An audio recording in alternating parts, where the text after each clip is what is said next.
اللہ کی رضا اور خوشنودی کا حصول ہے۔ اب ہم حدیث پاک کی شرح کو بیان کرتے ہیں تو ارشاد فرمایا ان اعرابین کہ ایک دیہاتی عرض علی رسول اللہ صلی اللہ علیہ وسلم آپ علیہ السلام کے سامنے آیا۔ تو یہاں دیہاتی سے کون مراد ہے؟ تو البحر المحیط کا یہ حوالہ موجود ہے کہ اس میں ارشاد فرمایا کہ ابن المنتفق اس کا نام تھا۔ ایک قول یہ ہے، دوسرا قول بھی ان کے بارے میں ہے جو الصیرفی رحمہ اللہ نے ذکر کیا ہے کہ اس کا نام اصل میں لقیط بن صبرہ تھا جو قبیلہ بن المنتفق کا قاصد تھا۔ اس حال میں کہ نبی پاک صلی اللہ علیہ وسلم سفر میں تھے تو اس دیہاتی نے آپ علیہ السلام کی اونٹنی کی لگام یا پھر مہار کو پکڑ لیا، اور یہ جو اول آیا گیا ہے راوی کو شک ہے کہ ختام کا لفظ فرمایا یا زمام کا لفظ، دونوں کا معنی ایک ہی ہے۔ پھر اس نے کہا کہ یا رسول اللہ، یا کہا یا محمد، یہ بھی راوی کا شک ہے، اور کیا کہا اخبرنی بما یقربنی من الجنہ، ایسا عمل بتلائیے جو مجھے جنت کے قریب کر دے اور جہنم سے دور کر دے۔ تو آپ علیہ السلام رک گئے۔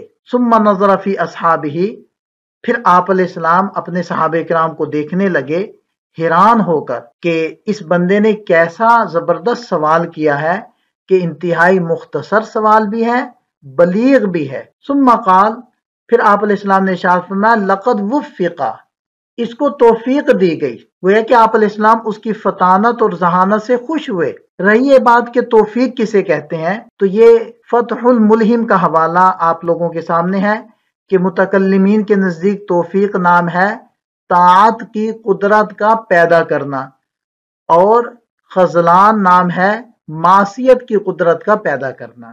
پھر آپ علیہ السلام نے ارشاد فرمایا کیف قلت، تم نے کیا سوال کیا تھا، ذرا دوبارہ کرنا۔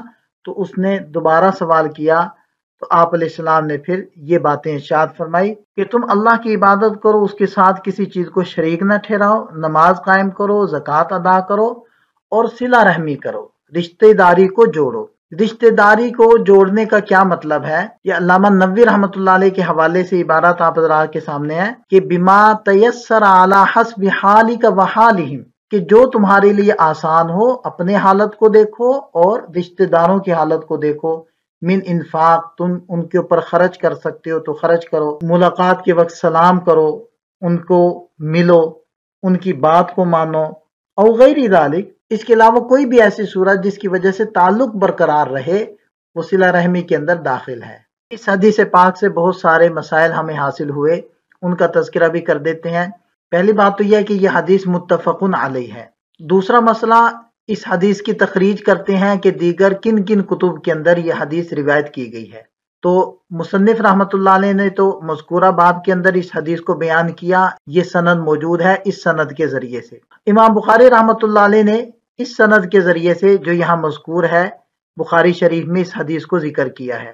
امام احمد رحمۃ اللہ علیہ نے اپنی مسند میں، مسند احمد میں اس کو ذکر کیا، اور اسی طرح امام نسائی رحمۃ اللہ علیہ نے اور ابو نعیم رحمہ اللہ نے، ابو عوانہ رحمہ اللہ نے اپنی اپنی مسندات کے اندر اس روایت کو ذکر کیا ہے۔ تیسرا مسئلہ اس کے فوائد سے متعلق ہے کہ جو اس ایمان کو حاصل کرے گا وہ جنت میں داخل ہو جائے گا۔ انہی فوائد میں سے ایک یہ ہے کہ اس حدیث پاک سے پتہ چلتا ہے کہ توحید کی حیثیت کیا ہے، کیونکہ آپ علیہ السلام نے توحید کو سب سے پہلے ذکر کیا، اور یہ بھی پتہ چلا کہ توحید تمام اعمال کی اساس اور بنیاد ہے۔ پھر اسے یہ بھی پتہ چلا کہ نماز بھی فرض ہے، زکوٰۃ بھی فرض ہے، اور ان کی اہمیت اور فضیلت کا ہمیں علم حاصل ہوا۔ پھر صلہ رحمی کا ہمیں پتہ چلا، اور یہ بھی پتہ چلا کہ صلہ رحمی دخول جنت کے اسباب میں سے ہے، اور قطع رحمی کرنا یہ کبیرہ گناہوں سے ہے جو جنت میں داخل ہونے سے مانع ہے۔ جیسے کہ یہ حدیث پاک آتی ہے کہ لا يدخل جنت قاطع، یعنی قاطع رحم، کہ جو رشتہ داری کو توڑنے والا ہو، کاٹنے والا ہو، وہ جنت میں نہیں جائے گا۔ اسی طرح اس حدیث پاک سے ہمیں پتہ چلا کہ حضرات صحابہ کرام میں جنت میں داخل ہونے کی رغبت اور حرص کس قدر زیادہ تھی، اور وہ ڈھونڈا کرتے تھے کہ جنت میں داخل ہونے کے اسباب کیا ہے، اور جو حقیقی معنی میں عقل مند ہے اس کے لیے یہی لائق ہے کہ وہ اپنے آپ کو ایسے اعمال، ایسے افعال اور ایسی مباحث کے اندر مشغول رکھے جو جنت میں داخل ہونے کا ذریعہ ہیں۔ جو لغویات ہیں اور فانی مباحث ہیں ان کے اندر اپنے آپ کو لگانے سے احتراز کرے۔ اسی طرح اس حدیث پاک سے ہمیں نبی پاک صلی اللہ علیہ وسلم کے اخلاق کا کمال بھی پتہ چلا۔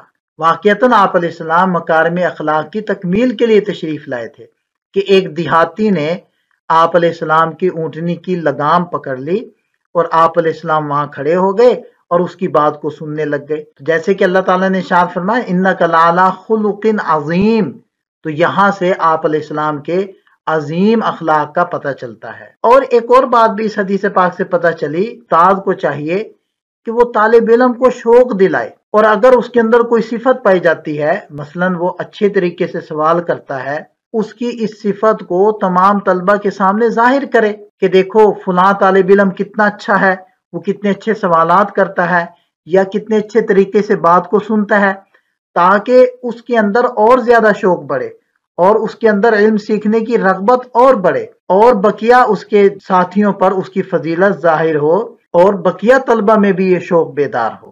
تو دیکھیں جس کو ہم کہتے ہیں نا سراہنا، تو یہ وہی چیز ہے کہ آپ علیہ السلام کے سامنے جب اس صحابی نے بڑے اچھے طریقے سے سوال کیا تو آپ علیہ السلام نے حضرات صحابہ کرام کو دیکھا اور تعجب کیا اور پھر اس کی تعریف کی، اس کے سوال کو برا نہ جانا، برا محسوس نہیں کیا، اس کی حوصلہ شکنی نہیں کی، بلکہ اس کا حوصلہ بڑھایا۔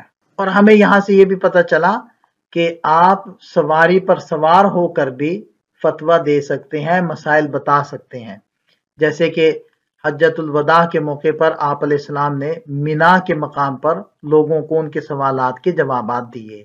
تو یہ سارے فوائد ہیں جن کا تعلق ہماری زندگی سے ہے، تو ہم کوشش کریں کہ ان تمام فوائد کو اور ان تمام صفات کو اپنی زندگی کے اندر بھی شامل کریں۔ یہ ہمارا سبق مکمل ہوتا ہے، ایک نظر خلاصے کے اوپر مزید ڈال لیتے ہیں۔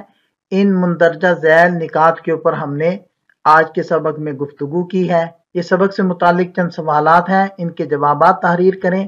ملتے ہیں نئی سبق کے ساتھ۔ اللہ تعالیٰ ہم سب کا حامی و ناصر ہو۔ دعا میں یاد رکھیے گا۔ السلام علیکم۔